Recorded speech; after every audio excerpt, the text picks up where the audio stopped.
How are we doing today? Are we in a fighting mood? Yeah. Are we ready to fight for minority communities? Yeah. Are we ready to fight for immigrant communities? Yeah. Are we ready to fight for New York State? Yeah. Thank you. That is the reception I'm looking at here. My name is Steve Choi.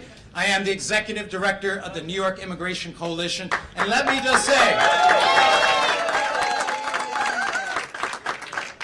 just say how inspiring it is to be surrounded by such an amazing array of community partners, of organized labor, and our elected officials. I want to take this moment to first recognize so many of the amazing people who are here today. I want to recognize State Senator Jose Peralta. I want to recognize State Senator Liz Krueger as well. Representative Elliot Engel, he is from Westchester. He is my Congress member. And the Bronx as well. Thank you, Borough President Diaz. We also have an amazing turnout from the State Assembly. We have Assembly Member Ortiz and Taylor here as well. We have Council Members Brannon, Triger, and we also have a representative from Councilmember Adrian Adams' office. We have Borough President Diaz is in the house. Borough President Gail Brewer is here as well. We have representatives from Brooklyn Borough President Adams here as well. And I can't forget representatives from Congresswoman Yvette Clarke as well. We also have community groups. We have Make the Road New York. DC 37 is in the house. There's 32 BJ in the house. And we have some amazing partners from New York Counts 2020. We have the Asian American Federation, Center for Law and Social Justice at Medgar Evers, New York Immigration and Latino Justice as well. Listen, friends, we are now less than 2 years away from Census 2020. But we are already on the clock when it comes to the census. And this census could be a turning point in the history of our state. Just think about what is at stake. Nearly $700 billion in federal funds is determined by the census. So if we don't get the count right for New York is going to lose out on billions of federal dollars for schools, for healthcare, for jobs. Do we want that? No! But there's something more important than the power of money, and that is the power of our ballots, the power of our votes. If New Yorkers are not fully counted, then we might lose 1, 2, or even 3 congressional seats. After the 2010 census, New York actually lost 2 congressional seats, 2 votes in the House. Let me ask you something. Do you think those votes would have come in handy when we're talking about the DREAM Act? Yes. When we're talking about gun control? Yes. When we're talking about health care? Yes. The Trump administration understands just how important the census is to New York, and that's why they're aiming both barrels at the state of New York. Yes. The announcement last week that they'd include a citizenship question in the census is just the latest such move. Shame. Trump has already underfunded the census. They're trying to cut in half the number of regional offices and field canvassers. Is that a good thing? No! And this citizenship question, that is just a scare tactic. It's trying to scare every single immigrant that calls the United States home, and the 4 million immigrants that we have here in New York at a time when immigrant communities have already been terrorized by this administration. And if the Trump administration is going to turn the census into a weapon, then New York is going to need an army to protect it. And that is why the New York Immigration Coalition has worked with an amazing array of partners to launch New York Counts 2020, a statewide coalition that brings together many different stakeholders, all the way from Brentwood up to Buffalo. And let me tell you something, our work is cut out for us. We're going to need to fight this battle in the streets, in the halls of Congress, and in the courts. And let me tell you something, when it comes to a battle in the courts, Donald Trump versus Eric Schneiderman, let me tell you something, I got my money on Eric Schneiderman every time. When we needed New York's top lawyer to stand with us, when we were protesting the Muslim ban at JFK, it was Eric Schneiderman who filed that lawsuit. When Trump canceled DACA last September and New York's 50,000 DACA recipients needed someone to stand up to Trump, it was our Attorney General who did that. And now, when billions of dollars are in peril, when New York's congressional seats are in jeopardy, do we need our Attorney General to stand up to Donald Trump? Please welcome the lawyer for our great state of New York, our Attorney General, Eric Schneiderman. Thank you. Preach, Stephen. Thank you. Thank you, everybody. Thank you for joining us today. The turnout today of such an amazing group of New Yorkers, activists, colleagues in government reflects the intensity of our feeling on this and our commitment to getting the census right. And I thank you for being with us. Stephen, thank you, and our other colleagues who are representing other public interest groups active on this. We've joined by my special guest from across the country, Oregon Attorney General Ellen Rosenblum, who is with us today, a part of our coalition, and distinguished members of Congress. We will be hearing from Congressman Nadler, Nydia Velazquez, Carolyn Maloney, Greg Meeks, Grace Meng, and Elliot Engel, who had to go argue about foreign policy on CNN. But and we're also joined by Javier Valdez, the Executive Director of Make the Road New York, and Vanita Gupta, the President and CEO of the Leadership Conference on Civil and Human Rights. Our coalition is as strong as it needs to be, and we are still getting outreach from states and cities and others around the country. We have support of our brothers and sisters in labor, our host today at DC 37, 32BJ. And I'm proud to be joined by the lawyers in my office who this morning are filing our complaint in this matter, led by Matthew Colangelo, my Executive Deputy for Social Justice. So, ladies and gentlemen, we're here for a very simple reason. Article 1 of the United States Constitution requires the federal government every 10 years to conduct a full and fair count of all people in our nation, citizen and non-citizen alike. This requirement comes from the founding of our republic. The first national census was called for in Federal Hall a few blocks from here. It is a clear constitutional mandate. And from the census, in the language of Article 1, a full enumeration of all persons in every state, we determine how many representatives each state has, how many votes you have in the Electoral College, and how to distribute hundreds of billions of dollars in federal funds. For decades, administrations from both parties have viewed this constitutional requirement with the respect and reverence it deserves, but the Trump administration is out to destroy this bipartisan tradition. They're throwing away decades of proven practice by demanding that people responding to the census disclose their citizenship status. I am proud to say that the complaint we filed today will stop this in its tracks. This is a blatant effort to undermine the census and to prevent the Census Bureau from carrying out its clear constitutional mandate.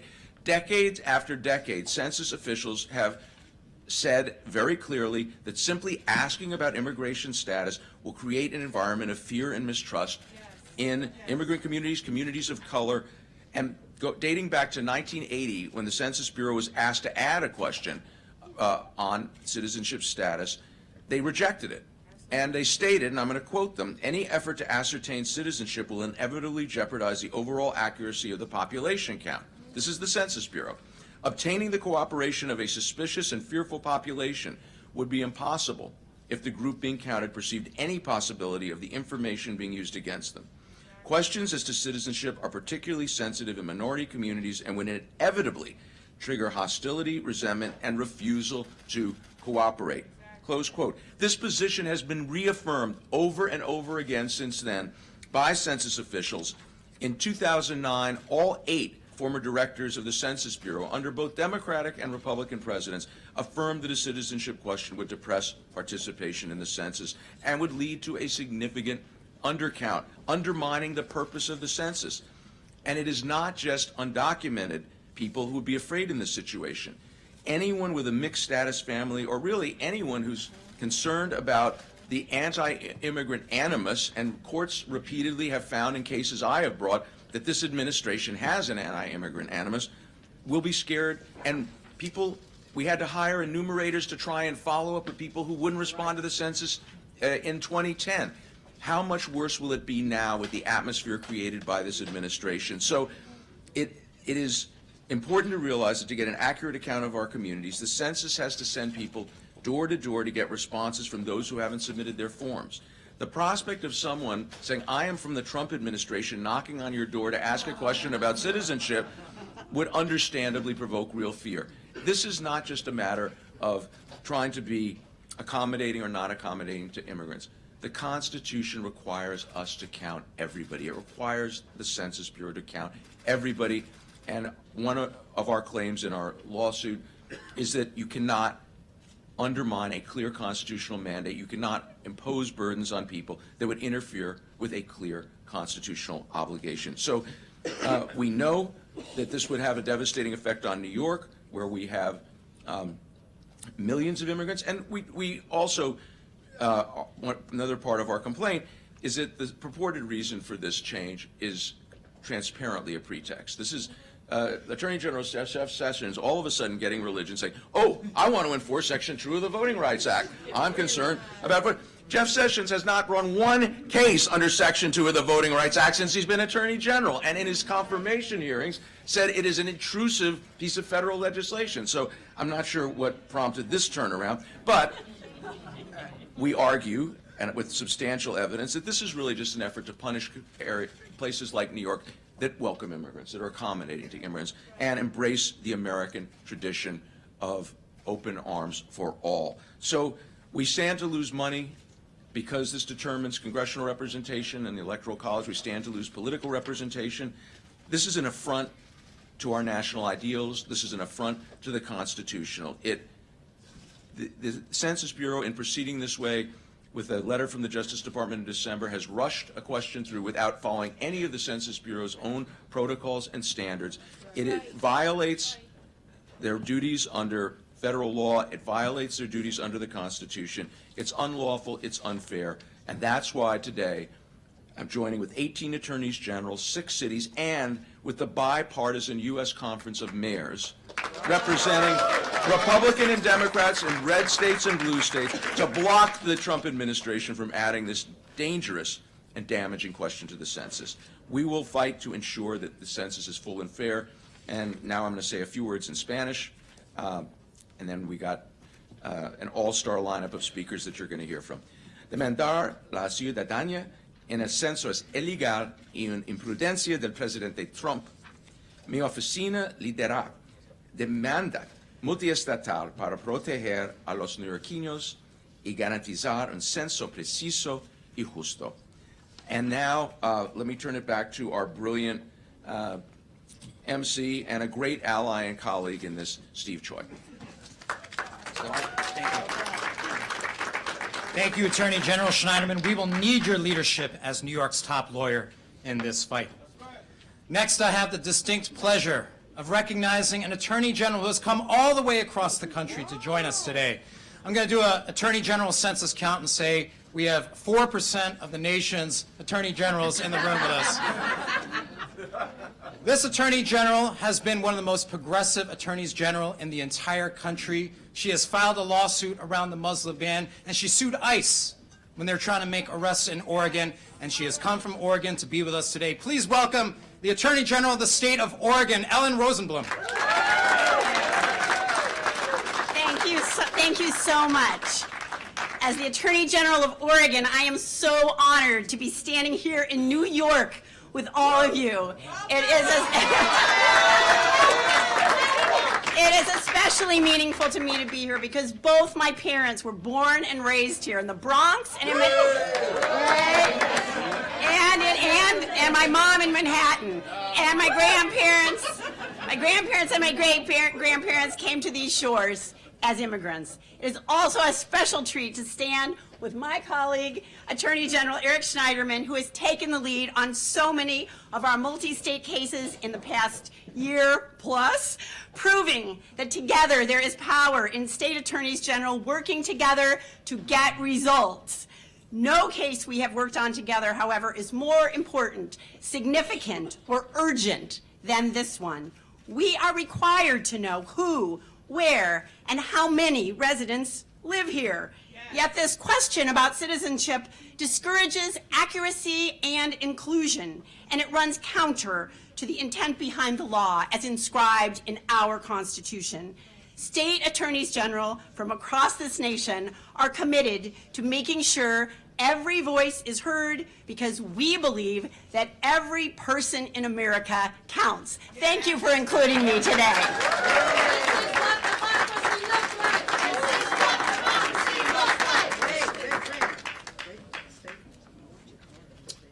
Thank you, Attorney General Rosenblum.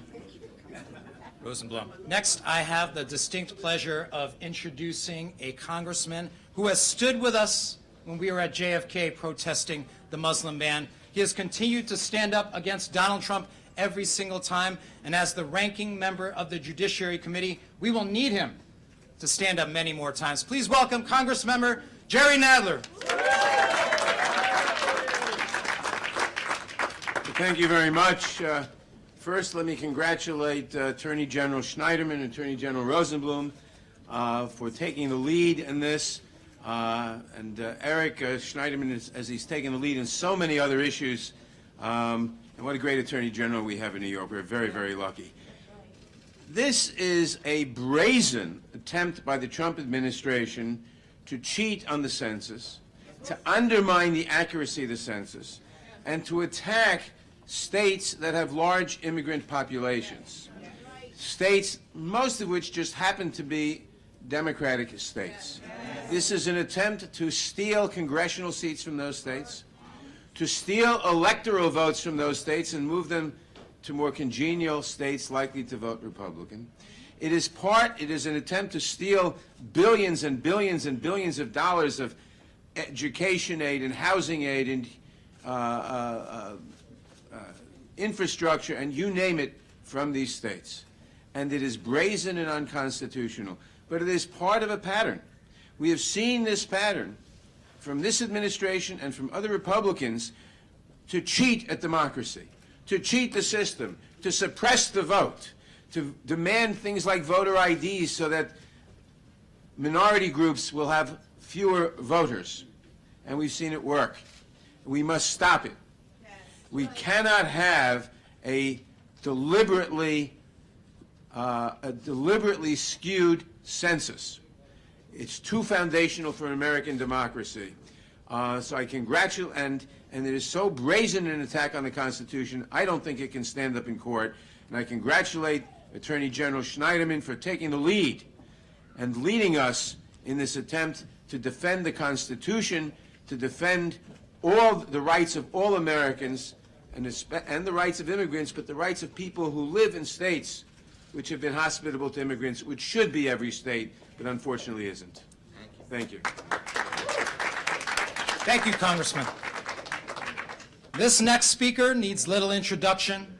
For more than 25 years, she has fought for our communities. She has fought for minorities. She has fought for immigrants. She continues to fight for Puerto Rico, and she continues to fight for New York State. With all this fight in her, that is the reason why we call her La Luchadora. Please welcome Congresswoman Velazquez.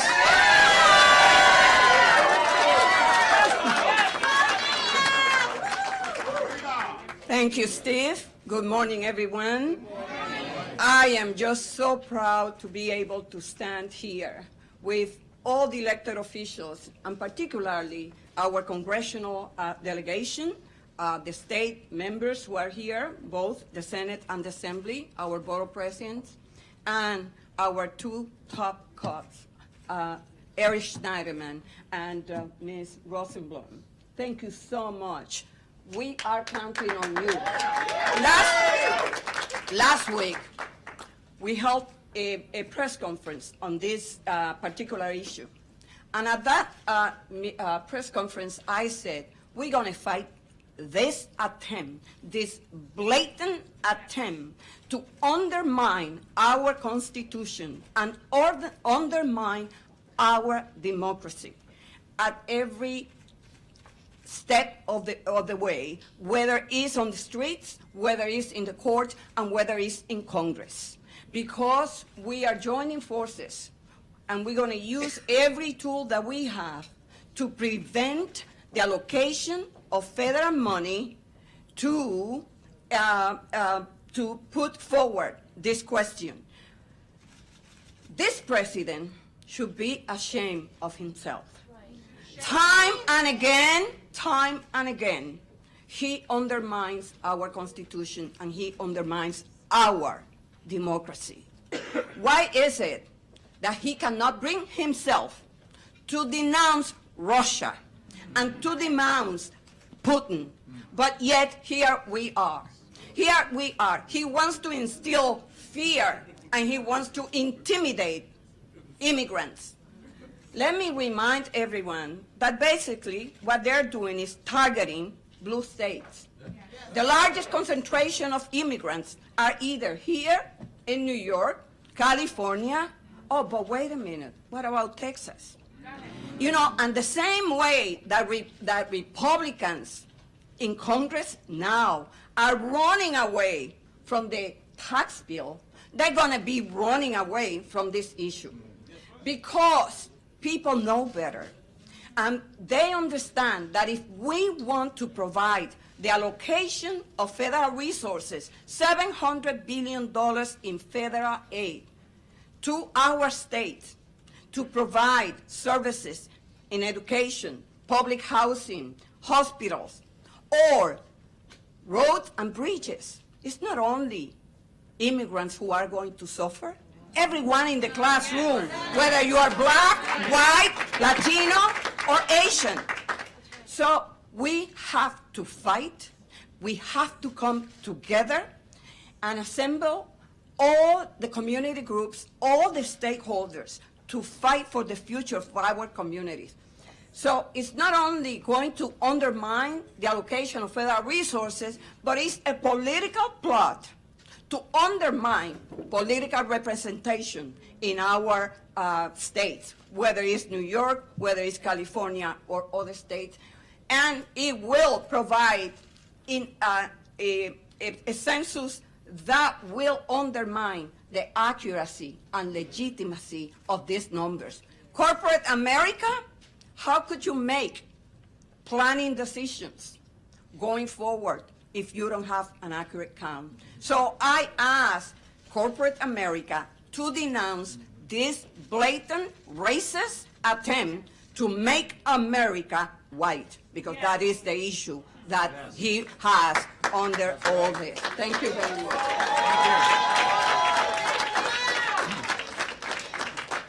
Thank you, Nidia. I want to take this moment to recognize a couple of other special guests that we have here today. We have the chair of the New York State Black, Hispanic, and Asian Caucus, Latrice Walker, Assembly Member Walker's in the House. We also have Assemblywoman Yulin No in the House as well. And of course our Assembly members, Victor Pichardo and A.L. Taylor. This next speaker, well, they call her the most active member of the New York State delegation for a reason. She is the ranking member of the Joint Economic Development Committee, and she is the co-chair of the House Census Caucus. And as that co-chair, she has already introduced the American Census Investment Act and the Census Idea Act in Congress to stop the underfunding of the census and to make sure that these questions are nipped in the bud. Please welcome Representative Carolyn Maloney. Thank you so much, Stephen, and thank you so much, Attorney General Schneiderman and Rosenblum. Thank you for coming from Oregon to be with us. As the co-chair of the House Census Caucus, I am strongly proud to support this suit, and I intend to lead an amicus brief of members of Congress in support of this effort. I believe that this suit is so important that it will end up in front of the Supreme Court, and I am so proud of New York's Attorney General for leading so many states in a multi-state effort to stop this. Make no mistake, the addition of a citizen question to the 2020 census is an unconstitutional attempt to politicize the census for partisan gain. It is being added to harm states and cities like New York, both politically and financially, because the census numbers are the basis of all representation, city, state, and federal. It is the basis of all federal funding formulas.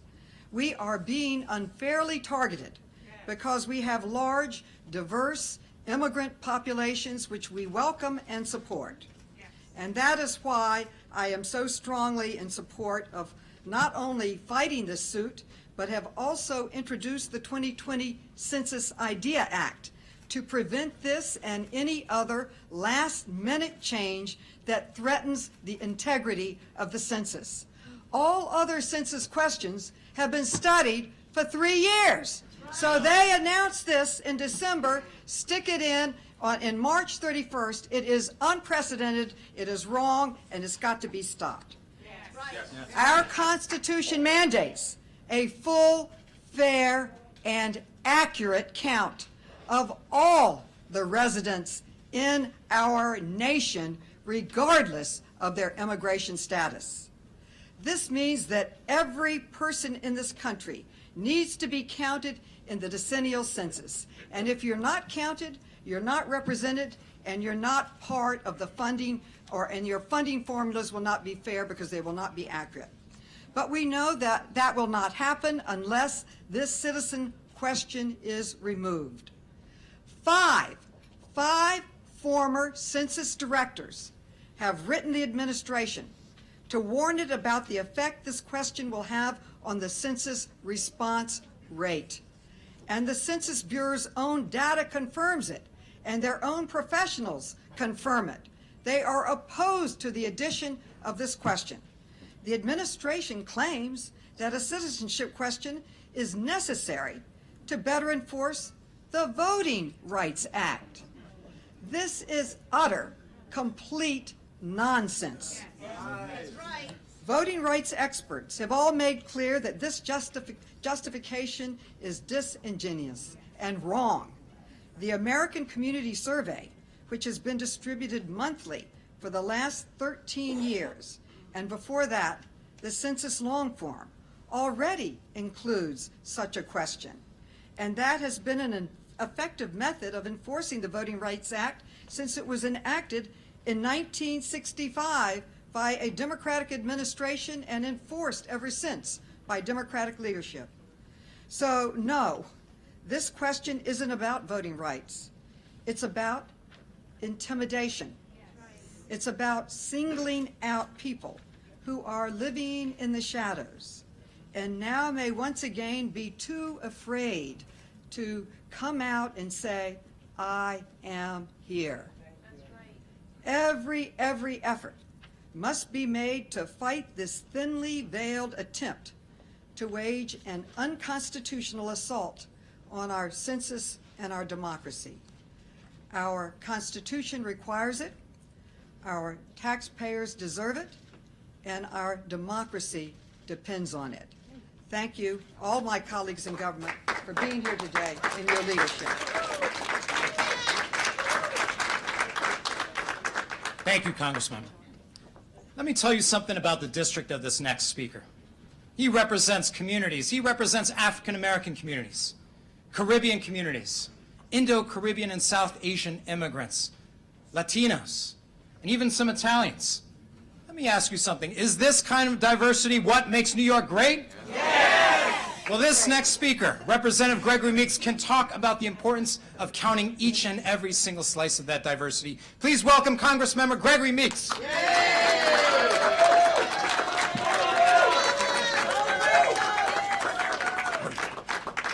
Let me first thank our attorney generals for taking the lead. You know, we are a country of institutions, And on this week, we are having the anniversary of the death of a great American hero, Dr. Martin Luther King Jr. And Dr. King stated that injustice anywhere is a threat to justice everywhere. And what we've had to do throughout our history, when there was injustice happening, the way that we were able to right the wrongs in American history was through the court system. And that's why I thank our attorney generals for leading and moving forward, because it is not about one man who sits in the White House. It's about our nation. It's about our institutions. It's about what we do to bring all of us together. Those of us here from New York, we come down and we see that statue that sits in the harbor. It's called the Statue of Liberty. It is a statue that welcomes all, because what makes America the greatest country that this planet has ever seen is its diversity. What makes America stand tall and why we can talk to anybody around, because we have diversity in every which way, as is indicated by the borough and the district of which I represent. Now, it is up to all of us, because when you think about the person that now sits at 1600 Pennsylvania Avenue, what he's doing with the Census Bureau is really trying to roll back the institutions itself. My colleague Nydia Velazquez asked, why doesn't he speak out against Mr. Putin? It's because he wants to be like Mr. Putin. Mr. Putin controls all of the institutions. If you look at what this president has done, he put somebody in to be Secretary of Education who doesn't believe in public education. He put someone in to head the EPA who don't believe in climate control. He put someone in to be head of HUD who doesn't understand public housing. So we are looking at someone who is trying to undercut the very institutions of which we believe in and what makes this country great. Yes. And so what we are doing, and that's why all of the legislatures, and that's why it's so good that Attorney General Rosenblum and others around this country are standing with us, because we're going to show that America is great because when we stand together, when we stand firm and together as a people, and that's all people, and all religions, and all ethnic identities, we show the rest of the world why this is in fact the greatest country that this planet has ever seen. So this battle will take place in court, led by our competent and fantastic attorney generals. And I say that as long as we stay together, when I look at the great borough of Queens, Mr. Borough President, although I stole my wife from the Bronx, I know you don't say that. Queens is great. But when I look at it, where you can have, where you can find restaurants from all over the world, any kind of food you want to eat, you can find it here in New York. Any kind of religious service you want to go to, you can find it here in New York. Any kind of ethnic diversity, you can find it here in New York. So we're going to lead, and we're going to win, and we're going to tell this guy who's number 45, and I can't wait for 46 to get here, that we're not going to allow you to destroy our country and our institutions, because it is who we are. And when you talk about immigration and counting every American so that we're not losing those dollars, we're not going to let it happen. We will win in the end for justice for all. Thank you. Show me what democracy looks like. This is what democracy looks like. Show me what democracy looks like. This is what democracy looks like. Right. Woo! Let me tell you about this next speaker. She did the impossible a couple weeks ago. She turned an afternoon congressional committee hearing on C-SPAN into must-see TV. She put Commerce Secretary Wilbur Ross on the stand in a hearing and asked him questions about the citizenship question, and he could not answer her. She is an ally that we're going to need to be at the forefront of this fight, and has already filed legislation with Congresswoman Velazquez. Please welcome Congresswoman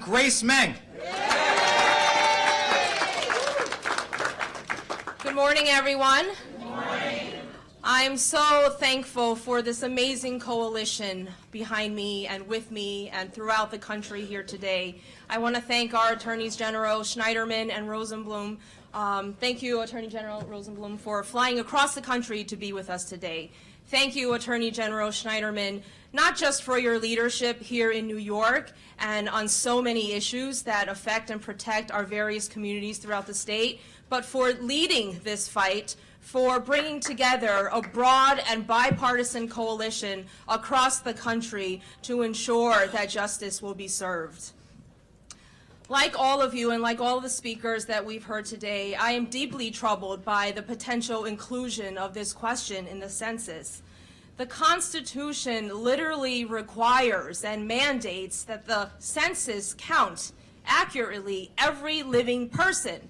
It does not require that it only count citizens. It does not require that it only count registered voters or people of a certain party. It requires it to count every living person so that we can have an accurate count of our country's population. Asking respondents if they are citizens will likely decrease response rates in immigrant communities. And many immigrants who have been terrified under this current administration will simply choose to not participate out of fear that the information they provide will be used to target them. And their fear is founded because in this country's history, not too long ago, information collected by the census was used to literally intern and incarcerate Japanese American citizens. So this is something that the Census Bureau in the year 2000 actually apologized for. And Congresswoman Maloney, who's working on legislation, has also mentioned that 5 previous directors who've worked under both Republican and Democratic administrations have said that this is a terrible idea. Accuracy is the main priority. It is the top priority. You've heard about how it's going to have a devastating impact on the billions of federal aid that will be distributed across the country and here in our state. But including this question, especially at this late stage, in case you're wondering if it's a political question or not, or if it's a political decision, the Trump presidential campaign 2 or 3 weeks ago literally sent out a question on its presidential campaign email asking people if they thought that this specific inclusion of the question would be a good idea on its campaign email. So if you were wondering if it's political or not, that's your answer. Like Steve mentioned, I sit on the Appropriations Committee with our top Democrat, Jose Serrano, that funds the U.S. Census Bureau. And last week, Secretary Ross had no good answer for us. He had no good answer as to whether, he didn't even admit at the time that they were going to include it just a few days later. So I'm really disappointed with him, with his answers, the decision that they have made. It's irresponsible. And I want to thank everyone for standing together in solidarity. We will fight this thing to the end. Thank you, Congresswoman. I want to take this moment to also acknowledge Congressmember Adriano Espaillat. He is unable to join us today, but let me tell you something. As the only formerly undocumented immigrant who is now a Congress member of the United States, he knows exactly how important it is to count each and every single person in New York. So thank you to all of our elected officials, and let me say that this is going to have to be a multifaceted fight. We are going to need our elected officials leading the way, but we're also going to need our advocates, our legal organizations, our coalition partners. And we are lucky today to have one person. I know she's got to get on a flight, but we are lucky to have President and CEO of the Leadership Conference of Civil Rights, Vanita Gupta, with us today. Let me tell you something about Vanita. Under number 44, under President Obama, she was the head of the Department of Justice in the Civil Rights Division. So we are going to need number 44's top lawyer to take on number 45. Please welcome Vanita.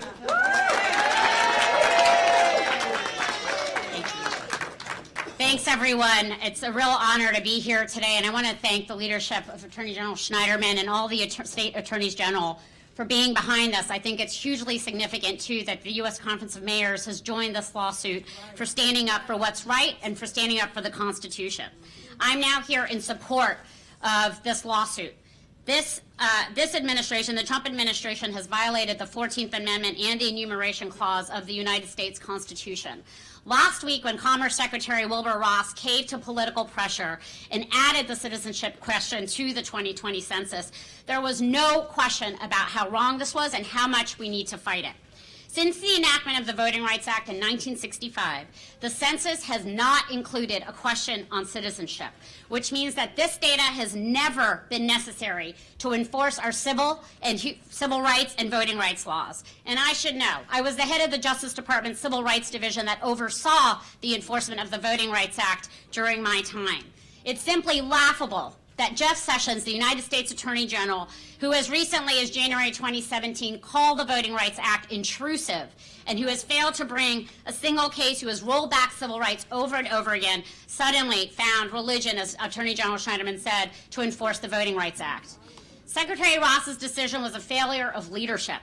And given that it was made over the objections and advice of census experts, former census directors, every single living census director of Republican and Democratic administrations, and career Census Bureau staff, it was a capitulation to President Trump's nativist agenda. Let's be very clear about that. The Constitution clearly outlines the purpose of the census, and that is to count every single U.S. resident, regardless of background, every 10 years as the basis for apportionment and political power.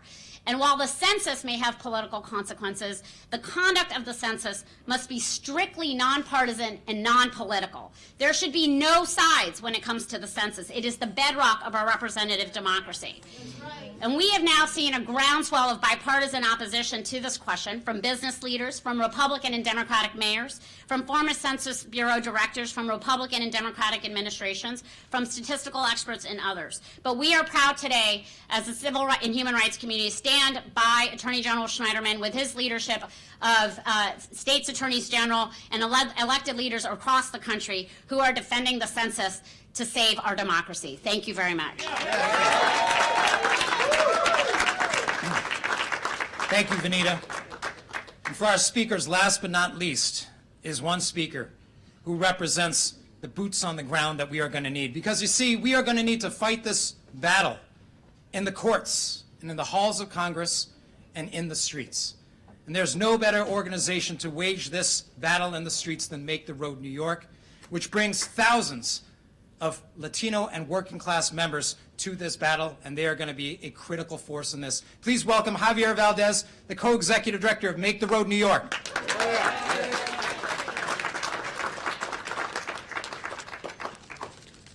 I've been inspired by Attorney General Schneiderman, so I'm going to do my first remarks in Spanish and then do them in English.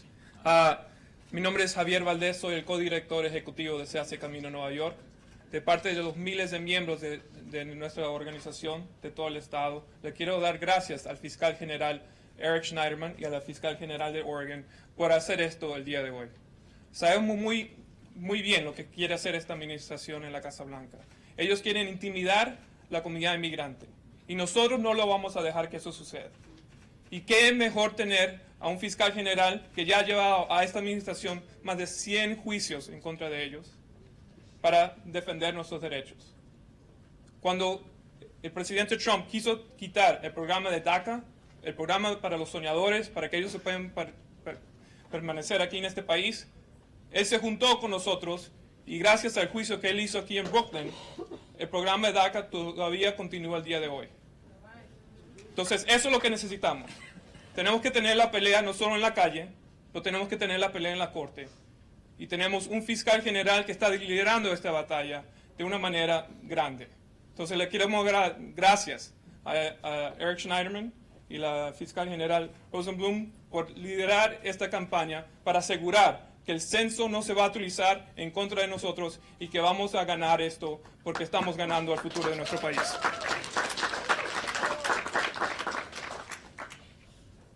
So good morning. My name is Javier Valdez, and I'm one of the co-executive directors of Make the Road New York.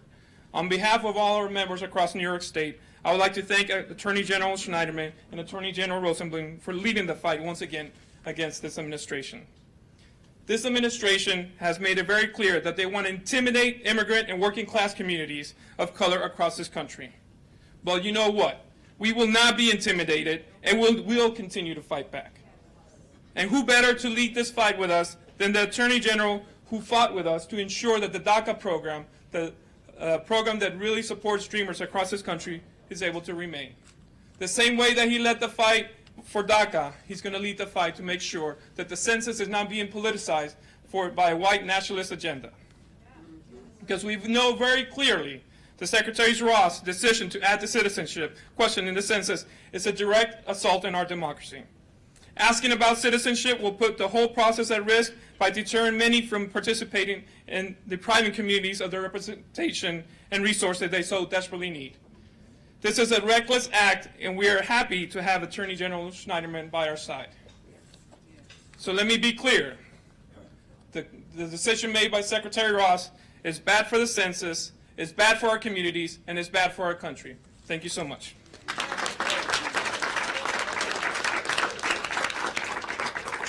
So once again, thank you to Attorney General Eric Schneiderman for bringing us all together and for filing this critical lawsuit. We are going to need to fight in the courts and fight strongly, and there's nobody I would rather have leading that fight than Eric Schneiderman. But it's going to require all of us to work together. Advocates, community groups, elected officials, lawyers. And we're all going to need to fight. And let me ask you, are you ready to do this fight? Yes! Are you ready to take on Trump? Yes! Are you ready to fight for our communities? Yes! Thank you. So now I'd like to take this opportunity. I know that there's a lot of press here, and I know that there are questions. So, sure.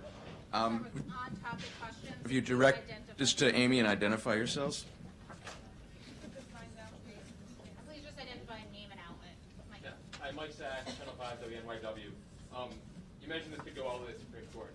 The last time the Supreme Court got its hands on a census question, it went 5-4, conservatives over liberals, to prevent an attempt to... Whoops. You guys good? We didn't like that. It went 5-4. Yeah, it went 5-4, conservatives over liberals, to prevent an attempt to prevent undercounts, right? They're trying to, the Congress is trying to prevent undercounts, the administration is trying to prevent undercounts. Conservative Supreme Court smacked that down.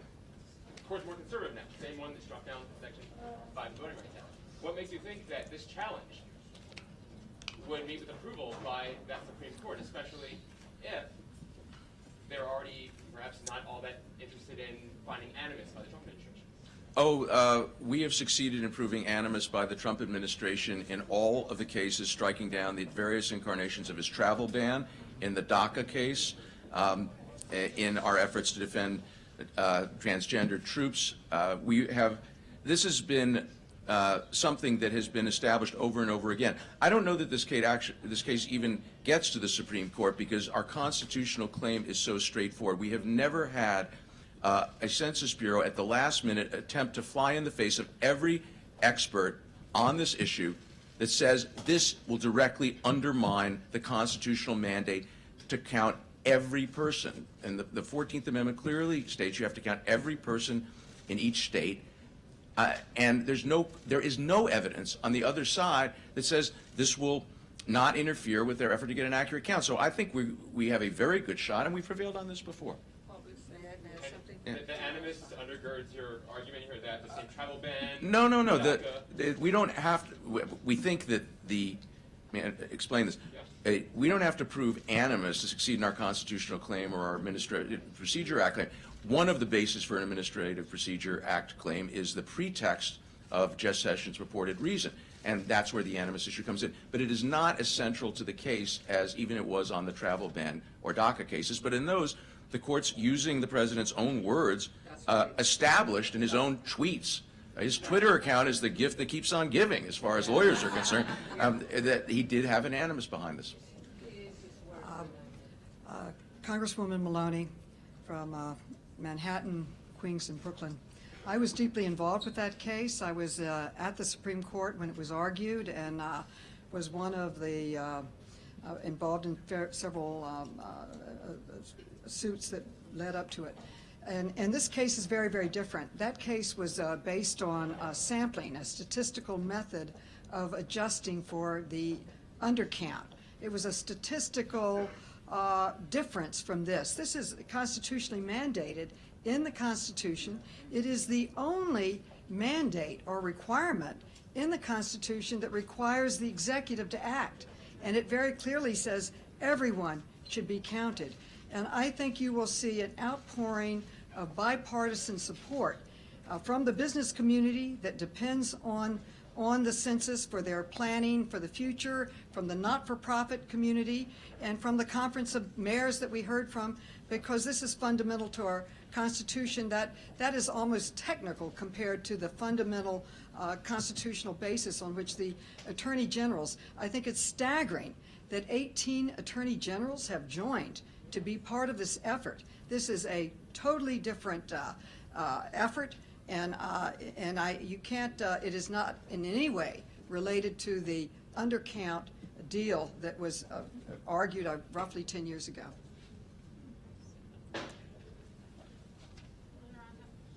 Hi, Felipe Laos, documented. I'm curious, it seems like part of one of the central planks of this constitutional argument is that there's a strong possibility of an undercount, and some of the counter-arguments we've seen from the administration already are that an undercount is speculative, we're not sure what would happen. I'm curious if part of this filing will attempt to in some ways quantify or game out in what way exactly a citizenship question would decrease response rates, if there are any kind of analyses that will be presented on that front. Sure, absolutely. I mean, we've had increasing problems getting participation, getting people to come forward since this administration took over because of fear in immigrant communities. And again, going back to the statement I read from the Census Bureau in 1980, in clear contrast to the way this question was not tested and jammed through at the last minute, the Census Bureau works with data and tests questions all the time. And they test the order of questions, they test the layout of questions. The fact that every official affiliated with the Census Bureaus that has spoken on this so far, they all have unanimously said this will depress turnout. The largest American Association of Statisticians wrote that this will depress turnout. So we think that the evidence will be completely one-sided on this specific issue. There's no doubt in anyone's mind, and it's also just, quite frankly, common sense.